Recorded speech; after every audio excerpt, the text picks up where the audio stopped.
recenzia fotografie telefónov, ktoré boli vždy prezentované v našej redakčnej kancelárii, a preto sme sa rozhodli, že vás prevedieme trošku do prírody a natočíme našu prvú videorecenziu a konkrétne záťažový test mobilného telefónu. Moje meno je Rastel Lupták a prevediem vás prvou videorecenziou servera Mobilizieme.sk. Dúfam, že sa s nami niečo naučíte a hlavne vás aj trošku pobavíme. Prajem vám príjemný deň, tak teda začnime. Sony XP3 Quest Pro patrí medzi najkvalitnejšie a najodolnejšie GSM mobilné telefóny súčasného trhu. Oproti predošlému modelu bol tento model vylepšený najmä o krycie sklo displeja Gorilla Glass.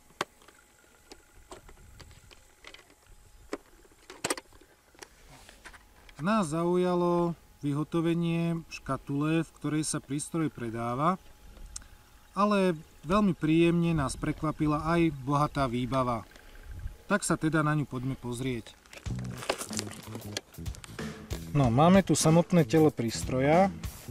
Ako vidíte, jeho vyhotovenie je zaujímavé. Ďalej potrebné dokumenty. Mini CD s ovládačmi na počítač, veľmi silná 1750 mAh batéria a skrutkovač na otváranie a vymieňanie batérie, prípadne SIM karty.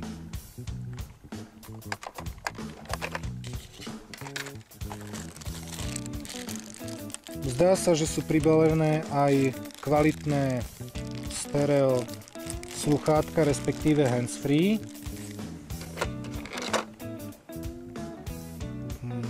USB, mini USB prepojovací kábel. Uvidíme, či prístroj aj nabíja. No a samozrejme štandardná nabíjačka s mini USB konektorom. A veľmi milé prekvapenie je aj klip na opasok, ktoré sa bežne k mobilom nepredáva v štandardnom balení. Výbava telefónu je skutočne bohatá, ale ak chcete vedieť, čo všetko tento telefón vydrží, sledujte nás aj naďalej.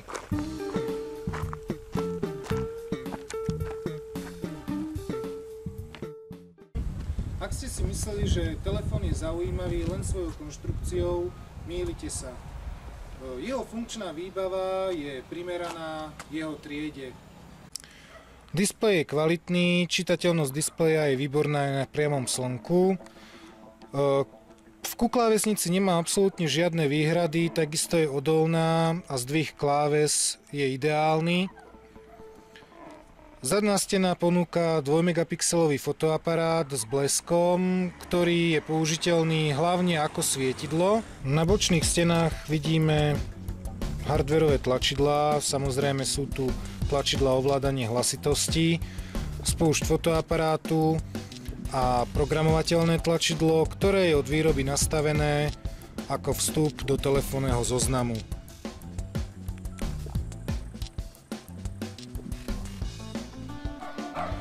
Na spodnej stene pod krytkou nájdeme štandardný microUSB konektor na nabíjanie a dátový prenos a takisto 2,5 mm jack konektor na pripojenie handsfree. Na zadnej stene nájdeme aj hlasný reproduktor, ktorý by mal odolať vode až po dobu 30 minút.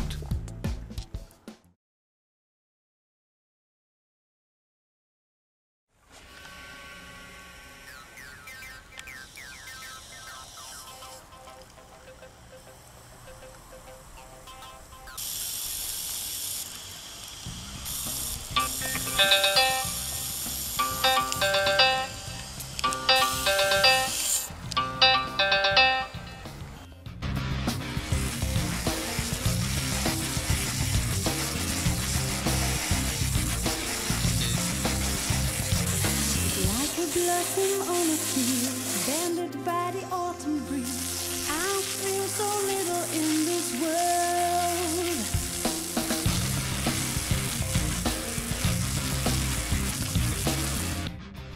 Sami vidíte, že telefón test odolnosti voči vode prežil bez újmy, ale teraz sa pozrieme na to, ako sa popasuje s hrdzavými klincami.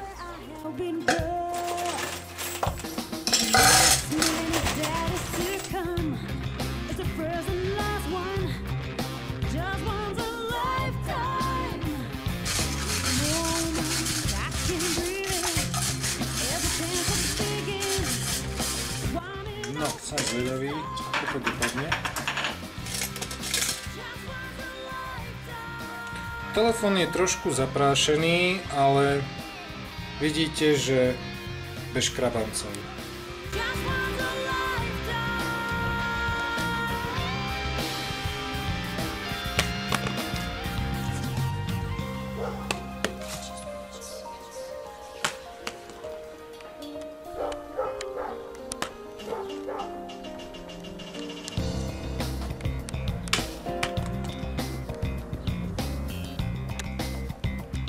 Vidíme, že ani pády z hruba metrovej, dvojmetrovej a možno 4-metrovej výšky tomuto telefónu prakticky vôbec neublížili.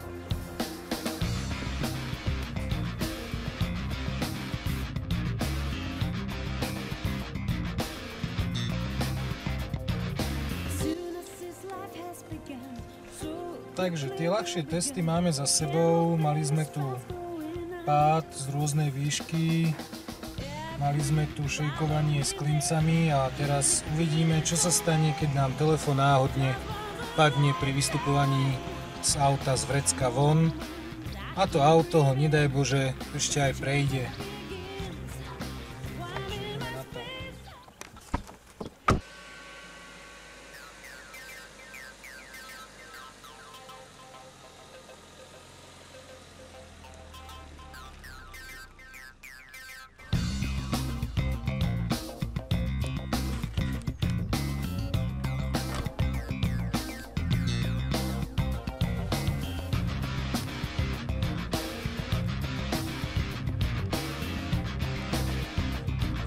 Telefón funguje bez problémov ďalej.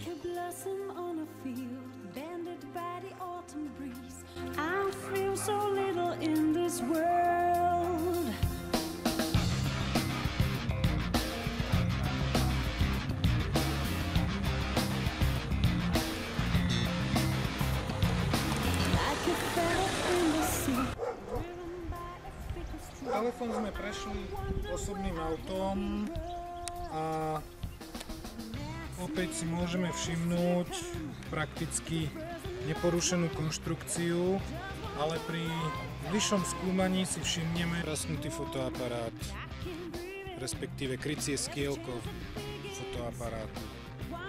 Ostatné prvky, ako sú tlačidlá a displej, sú úplne v poriadku.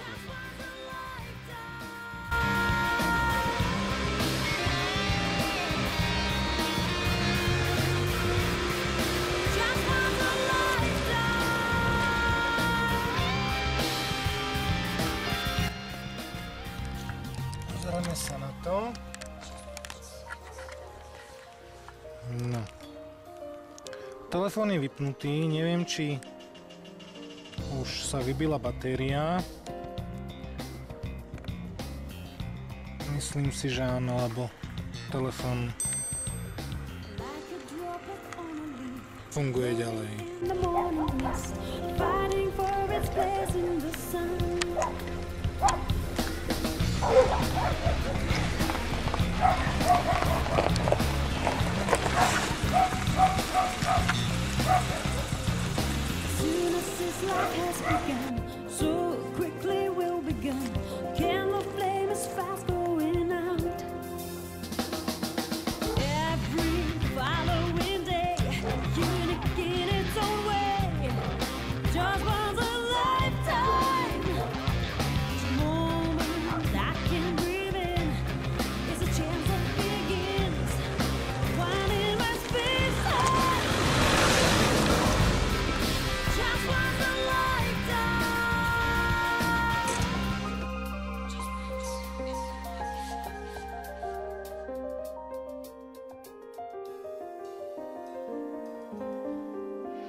Telefón je už pokazený, nevieme však, čo sa stalo, to zistí až analýza, na ktorú tento prístroj pošleme.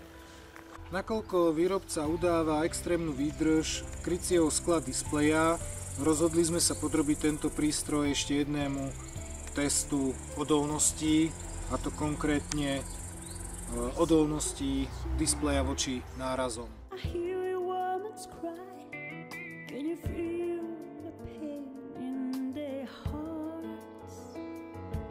First act of tragedy, she's breathing silently, bursting into bitter tears. Why are you leaving? Tu sme trafili skorej klávesy, klávesám, klávesnica ostala v poriadku. Poškodená je však táto strana s tým multifunkčným alebo programovateľným tlačidlom. Ale ako vidíme, displej je stále neporušený. Toto bude posledná rana, ktorú tomuto telefónu uštedríme.